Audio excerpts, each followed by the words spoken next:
We help people have fun and still have money. We help you avoid being old, sick, and broke. I get to pray for people all the time. So like now it just also includes their finance. It's all together every day. But you need to have your income fit your lifestyle. And if your income is here and your lifestyle is here, you need to go have a come to Jesus meeting and calm down with your consumption. Building a company is one thing. Building a company that's valuable and exit ready is another. I'm Chris Seegers. We own 9 different companies and have facilitated hundreds of transactions. Welcome to the Exceptional Companies Podcast. Welcome back to the Exceptional Companies Podcast, hosted by yours truly, Chris Seegers, where we explore how to buy, sell, and grow your business. And today we're doing something a little different. We're talking about something that's near and dear to our heart in our family office and how we approach business, which is integrating faith, family, and finance, and what it actually looks like to pour into those pillars that matter most. And to introduce the guests, we've got both JJ and John Checki from Checki Financial out of Plano, Texas. They are both family members, business partners, and do this internally really well and also with their clients. So guys, welcome to the show. Thank you, Chris. Absolutely. So we love to start with the story because our viewers always are like, who are these folks? Why should we be listening to them? What do they have behind it? So who wants to lead in with the story of you guys and your business and a little bit about how you've done those 3 things well? We summarize what we do, all kidding aside, Chris. We help people have fun and still have money. And even though I love goal setting, it seems like people are more interested in avoiding pain.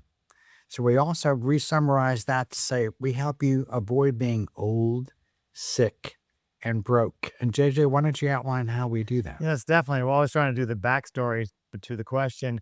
So John's been a financial advisor for Linksys for 37 years now and a CPA for 50. I joined him 12 years post-college. So I got a little bit of growing up, got married and had kids. In that someday maybe we worked together, met today in 2013. So joined him, got licensed and all that, the back part of that stuff.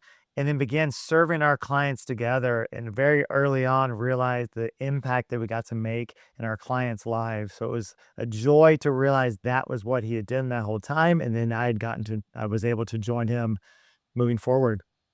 That's awesome. So you guys have a quote, we teach you to have fun and still have money. Tell us a little bit about how, I want to always talk on like business and personal because how we do our personal lives always informs the culture of the business I think that we run. But tell us a little bit about that and how you guys are different and how Checki Financial does that for your clients and then how you guys do that as family. We try and get to know your values, and we have a thing called Mind Map. We actually ask you lots of questions and actually draw a picture of you, your values, and your family, and really get to the essence of your experience in life. Because traditionally, and this is something I learned a long time ago, have 2 people come to the office, a husband and wife. Okay. And I'll say, I know this is going to come as a surprise to you, but no matter how long you have been married, there's something that's going to come out in this conversation that you forgot to tell each other. I don't want you to be embarrassed about that, but it's hardly ever not happened, no matter how long somebody is married. And then every once in a while, why don't you tell the other funny part when someone leaves the office? What happens? Yes, that someone would step down, maybe go to the restroom, and the other spouse would lean in and go and just share something. And then if depending on what the something was, sometimes it needed to be a group discussion, not just a side comment. So it was like, would you please bring that up when your spouse comes back in the room so we can actually talk about it? Other times it might be something silly that they were just embarrassed to say, so it was not a big deal. But sometimes it was impactful and just needed some real conversation around The it. most surprising thing I ever ran into, we have lots of analytical clients. I went to engineering college for 1 semester and discovered my drawings were so bad that the professor at Newark College of Engineering said, who did this? Is this some kind of a joke? And I spent hours just messing up a couple of pieces of paper. So we have lots of analytical clients. And one of the guys, so I do everything. I said, okay, if you have a bad day and die and get to go to heaven, what is your wife going to do? And then it completely stopped the guy in his tracks. He never imagined dying. He wasn't an old guy, but he never imagined dying. So we try and help people prepare their emergencies 3 years in advance. And whether that's, how old's your roof? How old's your car? 2 clients come in one day. Lovely people had accumulated $50,000 at a very early age. They saved up money. He was an actuary. She was a speaker. And he was driving an older vehicle.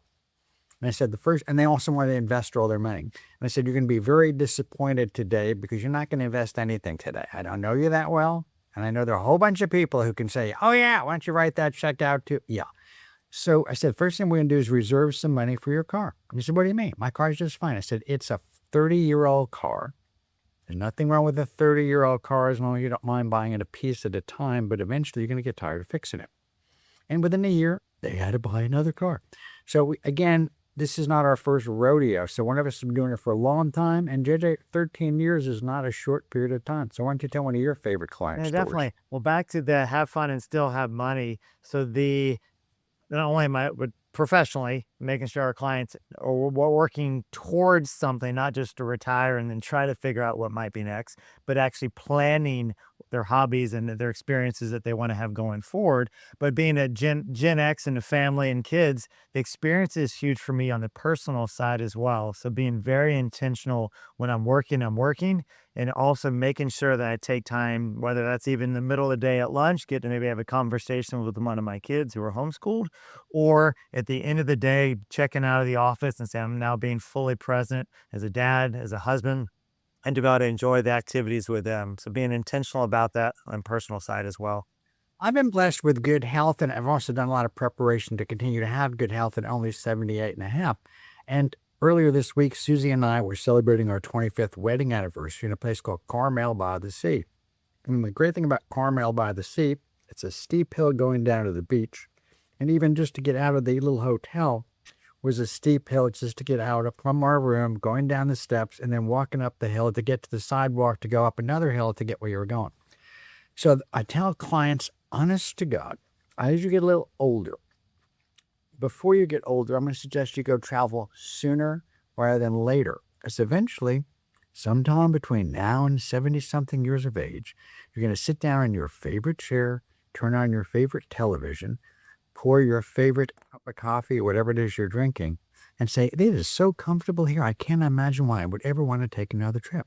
And before you get to that point in life, I'm going to suggest to you to go see wherever it is you want to go right now in terms of saying someday, because we have no someday on our calendar. So we like to plan people's vacations. And Dede, how do we set people up so they can take a vacation and not feel broke? And then like having separate accounts for the things that you want to do. So for vacations is one, cars, which John's very big on. And I did this in my own household for anniversary. Now married 19 years, but we're coming up on our 10th anniversary at the end of the year, got a couple bonuses. And I think I took about half of it and set it aside for my anniversary, which would be in June, so that when I could plan and prepare for it. And then when we got there, we could enjoy our time together with my wife and staying somewhere else and not think about how is this going to be funded. It was already funded in advance. Yeah, I love To that. put a bow on that concept, every single time someone has a stack of money in one account and it takes the money out of that account, they naturally feel broker than they were a minute ago. But if you have designated accounts for a car, for vacation, for your home repairs, whatever it is, when you take money out of that account, it's a designated account. We also try and keep it as simple as humanly possible, because the last thing you want to have is a whole bunch of accounts that hardly anybody knows where the heck they are. So we try and simplify things. And as people get older, we really strive to help them have a much simpler balance sheet. Doesn't mean it's less effective, but it's just a lot easier to trace. So ages and stages, you try and simplify your life rather than complicate your life. That's great. So, okay, I want to key on one of the concepts that kind of came up through this, which is integration. So I think society has kind of put, and we created our own operating system for wealth, business, and life. And it's very similar to you guys. We use pillars. So faith, family, fitness, finances, fun, fulfillment, freedom. And what I think society wants us to do is bifurcate those and put them in a box and say, hey, your faith should stay in church and your finances should stay over here. And maybe you don't talk about that. And your health, don't worry about your health. If you're doing business, you can deal with your health later. So talk to us a little bit about the integration of all that, because I'm a believer. I know you guys, and I think God created us to have integrated lives, where you're not feeling like I have to be 7 different people. So how have you guys done that personally? And then how have you encouraged clients? Because what we've found on the business exit planning is most business owners haven't integrated any of those. And if they have, it's probably the finance and the business kind of, but maybe they haven't had that conversation with their spouses, like you said, or integrated, hey, what does the giving component based on our, spiritual beliefs look like? So tell me a little bit about that, the integration, how we do that When better. chatting with our clients, we try and encourage them to discover what natural talents their children have. So to help them discover their talent, develop their talent, and deploy their talent. I'll give you an example on that. The other day, someone was talking about some disastrous organization where a guy assigned band members. My wife is a professional singer. She's going to sing tonight, so we're going to miss that retirement party for that friend James out of Costco.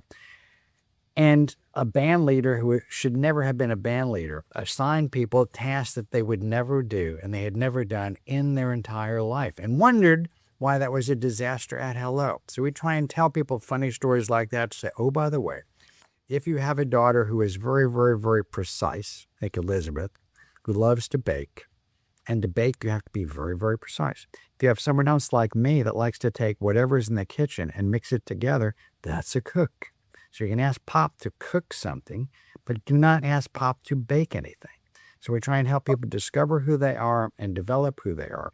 And we remind them that God gave you an assignment in your life, and He also, being a good father, a kind father, equipped you with the capability to actually complete that message as long as you can listen, learn, and apply. Tijji, why don't you expound on that? Expound. Yes, definitely. For me, it has been I was in vocational student ministry for 9 years. And when I first started working with John, one of our clients asked, what's it like not to be in ministry anymore? I had to pause and respond I get to pray for people all the time. So like now it just also includes their finances. So I have an ear for life transitions. I've met there were 2 people at the rock climbing gym that one, their spouse was selling her business, and another one, he was selling his business. So being a listening ear of going, oh, okay, that's going on. Oh, by the way, that's what we do professionally, help people with that next stage of life and have a cup of coffee to see where he is as far as in the process. So for each and every day, I don't have one box is over here and the other box is over here. It's all together every day. That's awesome. As you think about some good questions to ask folks that maybe you're seeing a lack of integration, what's a good question that you guys have found useful that if somebody's watching this or listening to this and they're like, man, actually, I don't think I've integrated my faith and my personality and my finances and my business life. What's a good question we could provide for them to start thinking about that? How much time have you actually spent thinking about and meditating on your own individual life, your likes, your dislikes, your faith, your fitness, and your family and your finances? Have you spent any time taking a look at that quietly? I love that. You mentioned, And if you need a tool, you reach out to either of us and we can provide some sort of blueprint, because that's why I was having this conversation with a barista at a coffee shop. And I usually ask the question, do you have a plan for your life? And, most of the time it's like a blank stare, like who is this weirdo that is asking this deep, kind of theological, philosophical question. And I've yet had one person, well, that's not true. I've had a few people say, yes, I do have a plan for my life. And I'm like, excellent. Is it written down? And then it's like, no. And I'm like, well, do you have a blueprint for how that would look like? Do you know kind of the components that should, fit in that equation, in that conversation? And that's the piece that I can tell you guys are passionate about and we're passionate about, which is really unlocking people's unique abilities and then giving them kind of the guidance around, hey, this architecture, I believe God created for how we have an exceptional life. That's why we call our companies exceptional. So here's some of that architecture. And then, like you said, John, it just requires quiet and intentional thought. And it's not hidden. It's not hidden from you. If it's the right things and the things that you should be doing, they're going to be apparent. You just need a little help to kind of map it out. Or as my darling wife says to me, how come after you're just saying hello to somebody, suddenly they're telling you the story of their life, no matter where we happen to be? And literally, we were on a pier in Monterey, California, earlier in the week, and there was this guy who had this jewelry. And with our gee willikers, how did you make that? And he told us the story about how he went from being married and then homeless and a bunch of other tragic things to suddenly having this amazing business and a wonderful paid-for house up on a hill, a brand new car, which shall go nameless, and a wonderful new life. And I thought, okay, I'd like to hear the backstory. And he was also a believer, and we prayed together and the like. Then there's another lady who we ran into who was a very high-end shoe person. What the heck does that mean? It means she travels all over the blinking world dealing with very well-funded people who figured out ways to buy really, really, and truly, I shake my head like that, expensive shoes. I like shoes too. However, the thought of paying $1,200 per shoe is a little bit out of my range for, yeah.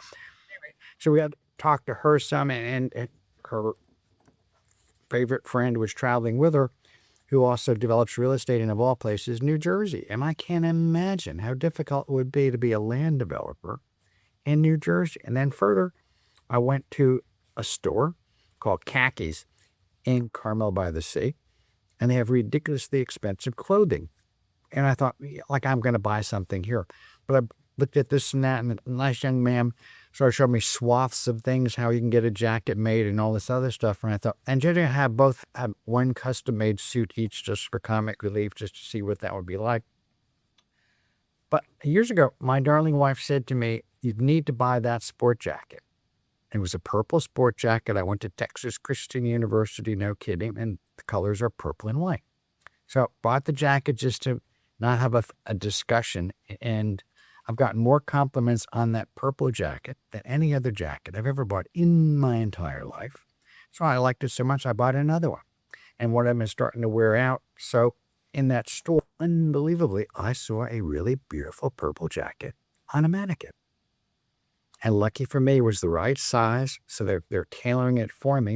And I discovered something that was totally unknown to me.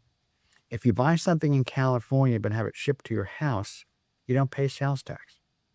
Interesting. Yeah, and apparently there are a whole bunch of other people who go to the Concours d'Elegance in Pebble Beach with empty suitcases, and they redo their wardrobe while they're there for Car Week, which is surrealistic to me. This young man was so interesting. He'd been a dealer for 10 years, martial artist, and a bunch of other stuff. So we're going to be interviewing him later in the week, too, because he has such a frightfully interesting story and was personable. To get back to recognizing people's ability. At Equinox, where I go work out, rarely, because it costs a fortune to be a member there, there's a young lady who remembers people's names. And you say, okay, what kind of a big deal is that? Well, most of the other people who work there do not remember anything. You have to show your ID on your telephone or what have you. And I said to her, Caitlin, you're going to do very well, even though she's at that stage of life where she's working 3 different jobs at once. But anybody that's that personable and that much client service is really going to do well in life. So we try and help people to finally summarize this, find out what it is you're good at. And if you can't think of that, I always ask, what do people ask you to do? In my case, people have been asking me to count money and collect money for them since I was a little kid. So that's why I have a degree in economics and a degree in accounting, and I'm a certified public accountant. I've been making investments since I was 16. So you'll discover your talents either whether you're looking for them or not. But most people are not planners. So let's Chris, tie that in, John, into some tactical counsel for younger folks. And I'm picking up a little bit of feedback on your end, John. But so what are some what So, as we think about the evolution of just human beings and technology and I think parents may be a bit overwhelmed on how do we prepare our kids. So, I'm going to go to JJ. So, JJ, there's two or three things that I always say. Here's some of the things that I think we're teaching our kids and will always be Mhm. useful. But what are some of the things that are always going to be timeless as we think not only about unique abilities, right? God has created Right. everyone unique and everybody's got great skills, but there are some skills that need to be learned that will serve everybody no matter what day and age it is. What would some of those be that you're teaching your kids or have seen? Yeah, I love that. First thing that came to mind is family dinner around the table. Like, we're very intentional about that. Now we got a couple of my older kids, 2 girls, work. So I mean, obviously there's nights that they're not home, but definitely it was always very intentional about that. We have dinner together. We share about the day, what's going on, how are you doing, and just time. We still play family games. Despite having 18, 16, and 14-year-old, we still have game nights and movies and time together. So that was important. Also in an Let earlier me dig age. in there real quick, Yeah. JJ. I want to go deeper. Why? So game night and Uh, togetherness, right? yes. At high level blush, everybody's like, yeah, we get it. That's important. But why is that important from a long Yeah. term perspective? Like, Yeah. why is Thank you. that so critical? It's the investing in the relationship. So it's that time together. How is love spelled? TIME. The Hmm. time together. So it's getting to laugh, get to play, get to have fun. And I even jumped in last night for one of the video games with the kids because they had about two or three friends over. Like, I'm gonna play a game. I'm horrible at it. Doesn't matter. But I just got to be with them and spend time together for a few minutes, and then let them just be back with their friends. So That's then awesome. knowing that they're valued, that may be actually a better way to say that, is being intentional, whether it's daddy dates, whether it's video games, maybe volleyball, which is we've been doing some lately. So it's just that time that I possibly could be doing something else or even want to be doing something else, but know that they're more valuable than whatever other activity that I may have been doing that evening. I love that. One thing that we've adopted that I think is probably on the underpinning of how you guys do life is in our family with our kids, when they started asking for things, right? Hey, can I have candy? Can I watch movies? Can I play video games? Can I go hang over there? We started creating rules for life. So, and Sure. the rules look something like this, and I think they've been helpful to other folks. Our family is a family who does this. Hmm. Our family is not a family who does this. And then when kids are young, especially, it allows them to with their friends. For example, we don't watch a lot of TV. We don't do a lot of screens in our family. So if a friend says, "Hey, can you come over and play video games?" He can say, "Well, we're not really a family that does a lot of screen time." Instead of Yep. being like, "Hey, video games or TV are bad or you're bad or whatever," now it just Yeah. becomes this kind of like, "Hey, this is our family's philosophy, and it's Hmm. not good or bad for other people. This is just how we are." And then even, hey, we are a family that will outwork anyone else. Like when we do work, we will do it very well.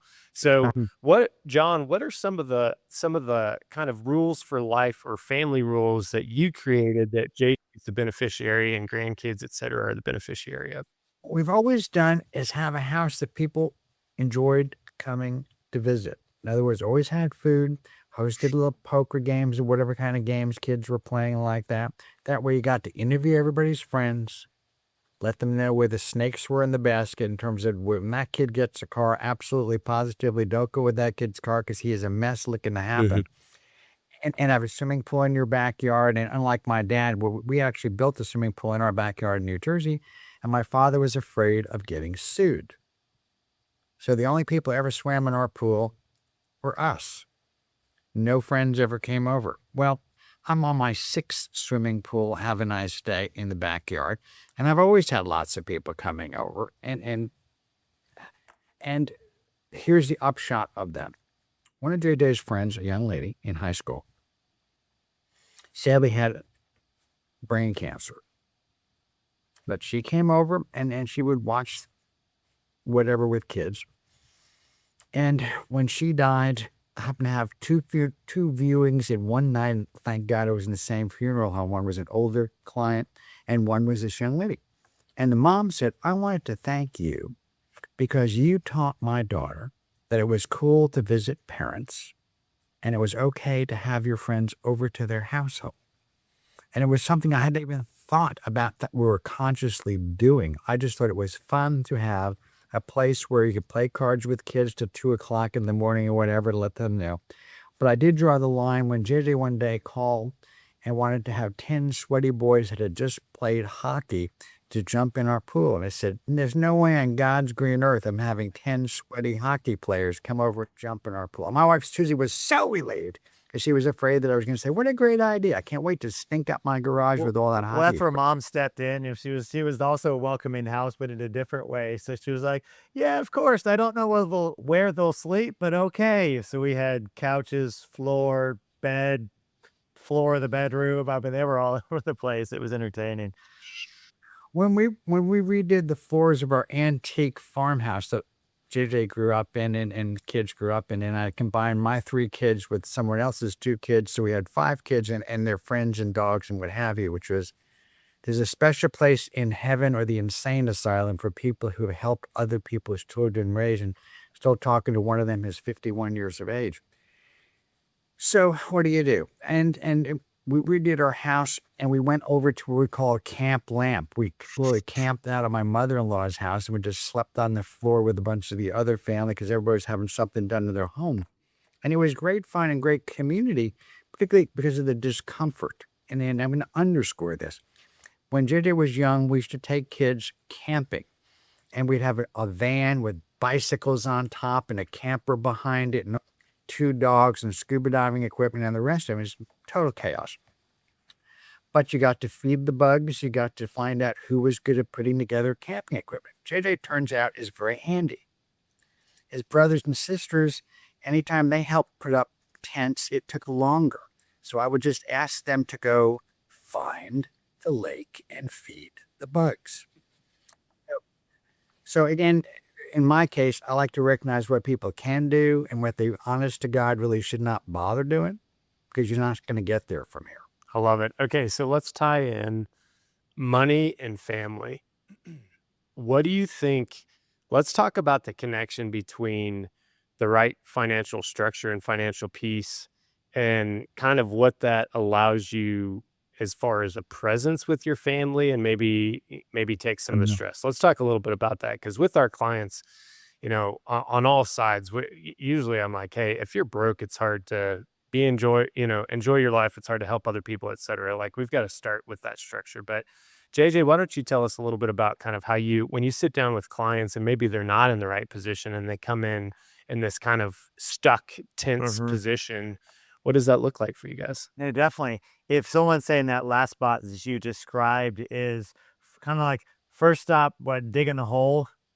So figure out what's causing that, and then start there, and then begin to say maybe a strategy on tackling the debt. So if they're in that situation, on the other side is putting money towards what you want to do more of. So if it's a vacation with the family, which we're coming up, my son's school, his class is going to Washington, D.C. This fall. So we're putting money towards that so our whole family can join some other families from the school to go.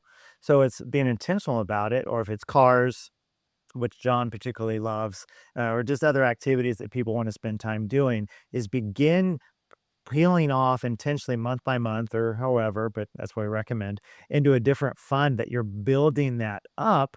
So it's separate from your main account. So it's for that specific purpose and to be able to enjoy it when the time comes.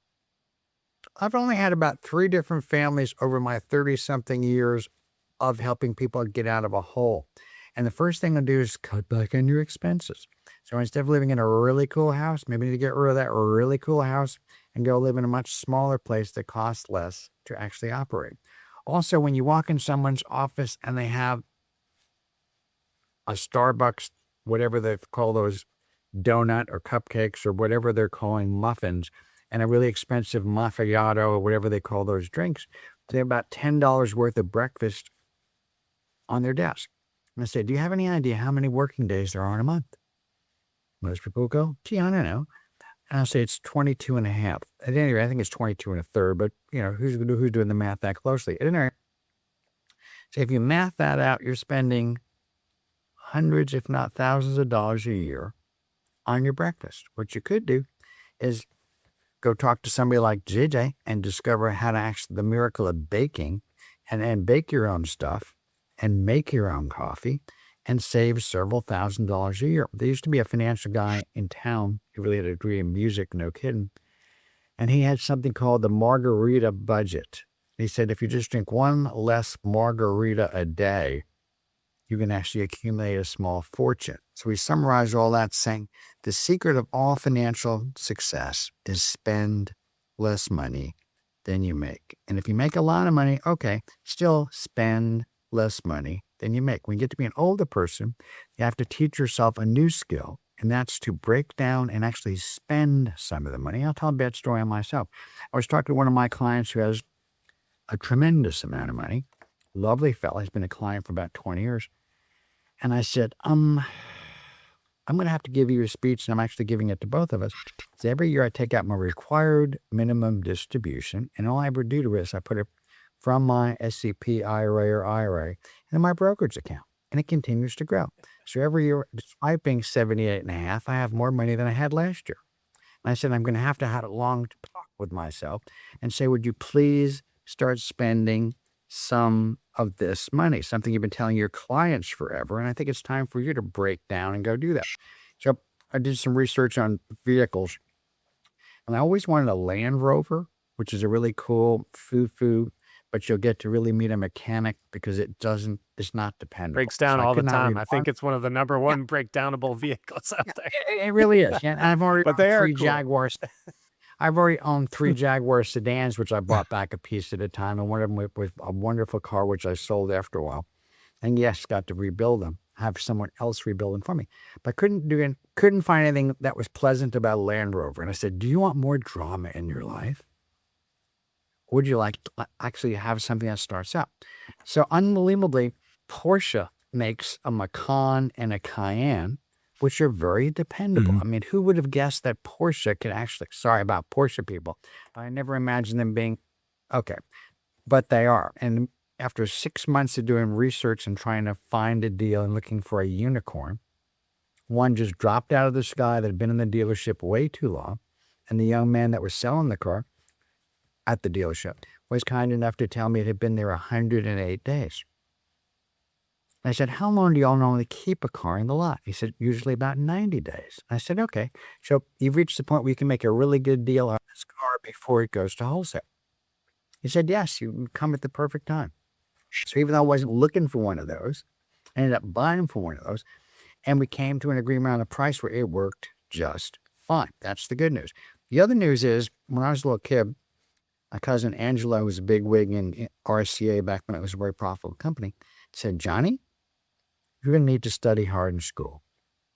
I said, why is that? And his name really was Angelo. So I said, why is that Angelo? He said, because it's going to be expensive to be you. And I said, what do you mean? He said, well, you're 18 years old. You have a sports car and a sedan. You're smoking a good cigar and drinking good whiskey. And you like pretty girls. So it's going to be expensive to be you. So I'm telling you that to tell you this, everybody out in the audience. If you have habits like that, you better have a profession or a business that generates income. Now, I still go to church, still give money to church, and they're always happy to see us at church because my wife is very stylish and a professional singer, and I dress well too. But if you're going to have a lifestyle that demands income, you better have the income to fit that lifestyle. If you want to be whatever it is, say a missionary, for instance, I only never missionary clients. We never charge missionaries for a financial plan. We just give them advice for free because that's part of my mission in life.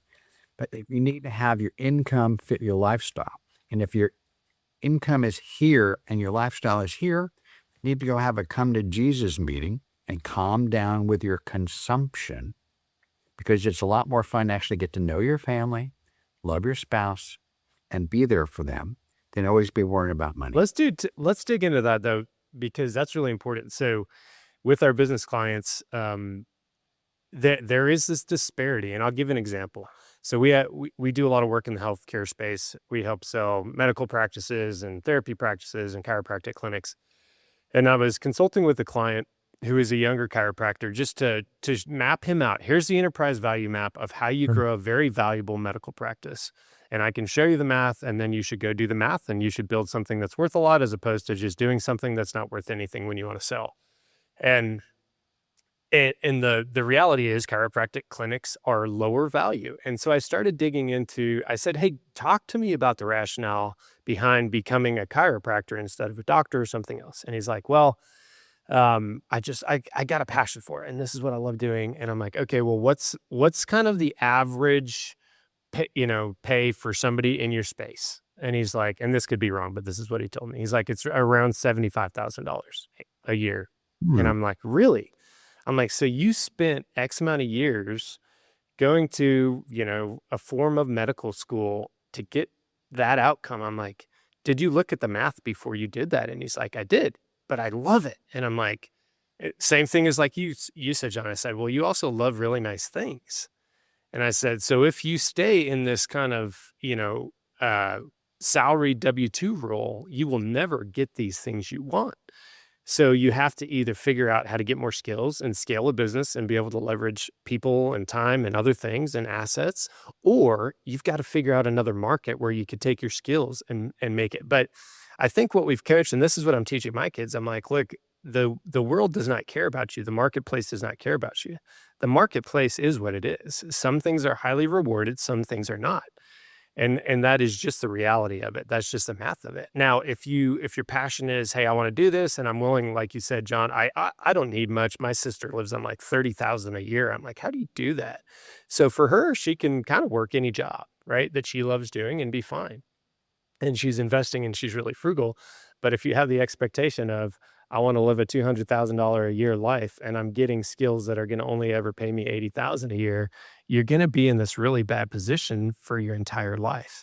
And in my case, to set up my clients, one of my little old lady clients years ago said to me, now that you have all my money, why would you ever return my calls? Little old ladies are delightfully direct. That's hilarious. So I said, here's what I did a little bit differently than most financial advisors. I don't take all the commissions up front. I leave some trailing income, so there's still some meat on the bone. So I'm paid to continue to return your phone calls, manage your investments, what have you.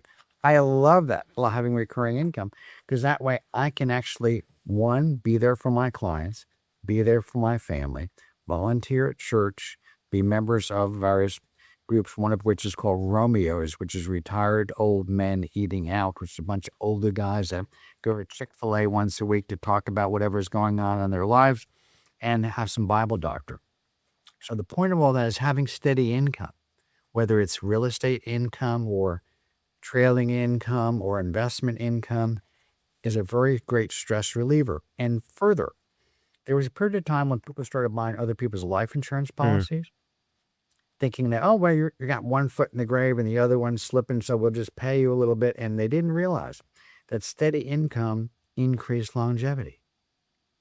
So when you have steady income, it really relieves a lot of tension. One guy had passed away as a financial advisor, kind of. And when he passed away, we discovered that his practice was worth zero because he had taken all the money up front. Hey, John, did you bump your mic? It's coming in a little less focused now. There's some odd background noise that just all of a sudden like a truck coming by or something. I have no idea what the heck that is. Oh, really? Interesting.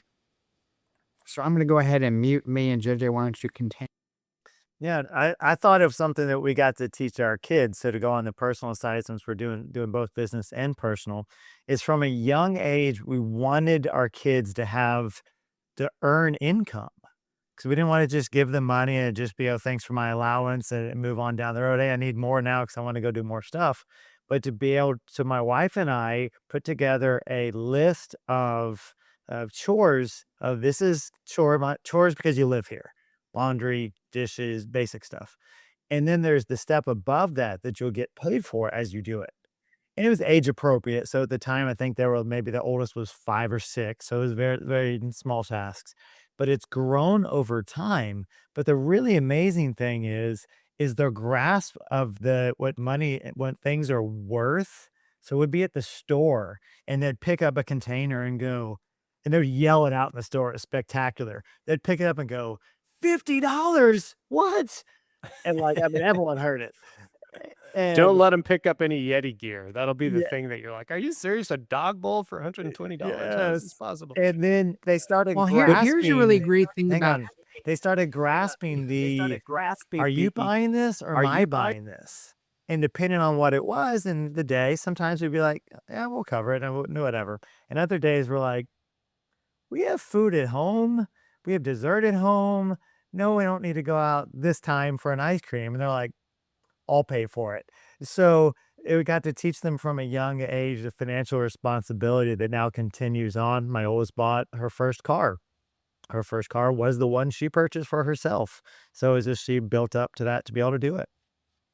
I love it. Okay. also discovered to tell people, look, one day I got a call from an insurance agency that said, oh, by the way, you've sold enough of this product to get a free Mont Blanc pen. I had no idea. Plus a trip to some other places and a full stuff. I mean, a whole bunch of stuff. I had no idea that had come up. So I tell people, honest to God, in this pen, which is about a $400 pen 25 years ago, and God only knows how much it costs now, thanks to providing lots of service to clients, it had what's called the accoutrements of wealth. And I have a collection of Yeti cups that people keep sending me for no reason on God's green earth. In addition to that, I have a Starbucks card. And I've hardly ever spent any of my money on Starbucks as people keep sending me Starbucks card, fantasizing that I go to Starbucks for some reason, known only to God's green earth. So when you provide enough value to your fellow man and woman and church and faith and pillars around the community, there are wonderful things that happen to you. I'll give you a quick story on that. I was going to a financial planning seminar with Osaic, and I forget what city. So I walked into a restaurant. Commonly when I go to those things, I really crave having some time by myself as opposed to being in a crowd. And I always go to, fine. So I walk in this food restaurant thinking I'm going to get a table. So instead, they walked me back to this noisy room that was full of financial advisors passing out free drinks and free food and picking your brain about what it is you do for a living. I thought, I guess you can pick out a financial advisor in a restaurant a mile away. So whether it's a chiropractor who really wears out after about 20 years, because imagine having to push in other people's bones for 20 years. And I have a friend who's my chiropractor who does a great job, stays really healthy and what have you. But it's one of those whoops situations where you have a short career normally. You don't really make that much money. There's an oversupply of chiropractors. There's also an oversupply of people with insurance licenses and real estate licenses. And I'll tell you one sad story on that. Coming back to the airport on Tuesday, a guy that has periodically driven us, Susie and I, said, John Checki. And you don't think of somebody calling out your name in an airport, especially when you're there. So I said, I see you on Facebook. I know you're traveling. I'm not here to pick you up. And I said, John, what's new with you? And that's his name. And he said, oh, I'm getting my insurance license. This guy's retired Air Force, hustling with 2 different jobs, driving a car, and about to get his insurance license. And I thought, you know enough people as a person who's provided rides for people, that might work out just fine for you. But JJ, why don't you tell us about your amazing networking things that you do and how you actually provide ministry to those networks? I mean, it's doing a deeper dive to what you're passionate about and what you're good at. To Chris's point earlier, your unique ability. So finding those things, I'm very personable, and I enjoy talking with people, and I also love praying for people. So frequently, I'll any given location, the gym, the restaurant, networking group, a Zoom call, end with asking, is there anything specific I could pray for you today? And just to be able to be a person. And a lot of times, of course, people open up about whatever's going on in their lives. On a rare occasion, I get a very quick no, but okay, that's their choice. But a lot of thoughts of opportunity to connect with people and just to be a person to them. I love it. I smile because one day we're on a coaching call and the guy said, I hate doing these coaching calls. He said, it's miserable. I never look for it. I mean, he was like the grumpiest guy I'd ever heard on. And that's his opening. So I thought, okay, something is really bothering you. So JJ and I interrupted him in the middle of his rant. And it was a big call with a bunch of people. And we said, can we pray for you? What's on your mind? His whole personality changed. JJ prayed for him. And then he went on to be a much more effective coach. And he went into all the things which I'm not going to bother to reveal to you in terms of what was really on his heart and on his mind. And JJ has prayed for people so often that the home office sent him a cup entitled "I'll Pray for You." Yeah, that's awesome. All right, we're getting to the end of the conversation, and JJ, I'm gonna actually have you wrap us up. I've got a question that I like to end with, and the question is, I've heard from a lot of folks that people are losing hope in future. They're losing hope in the American future, the American dream, et cetera. So the question I always ask is, what's some encouragement you could provide to them, like a word of hope? And then what's a tool or a resource that you've used in the past kind of 6 to 12 months that you're like, this is incredible and it could help you in some form or fashion? Yeah, definitely. As far as the hope is, control what you can control. You can't worry about what's going on in the news or the politics, or not necessarily just outside of your home, but a lot of times it's outside of your home. So is the focus on your business, focus on your family. I'm going to reverse that. I put focus on God, family, business, but it's the things that you can do day in and day out. Actually, a friend of mine has also met through network and actually gave me this. I don't think it's barely in the screen, but it's tiny decisions, ridiculous outcomes. Is make those each and every day, the small choices, whether it's to go to the gym or to get up earlier, or to read.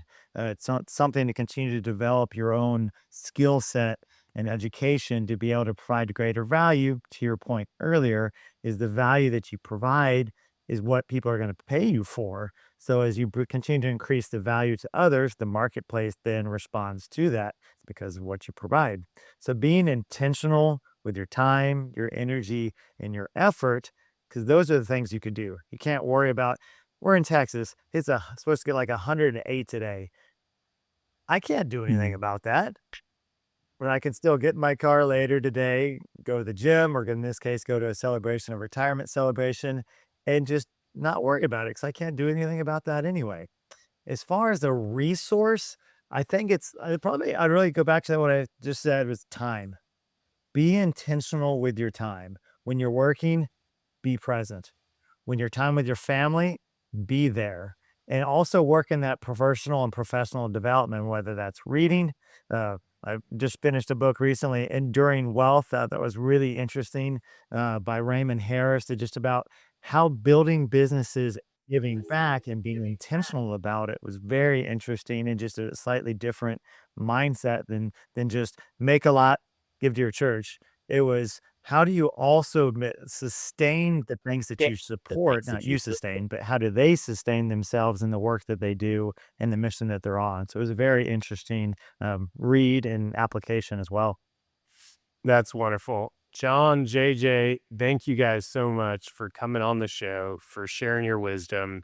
Really appreciate you guys. Where can people find you if they're looking for you? CheckiFinancial.com. So CHECKI financial.com is a main hub that you can get us to our profiles, LinkedIn, links there. As far as YouTube, Checki Financial is our channel there. So you can also get other professional podcasts and valuable insights for retirement and for our clients. That's awesome. Well, gentlemen, thank you so much, and we will see you on down the road.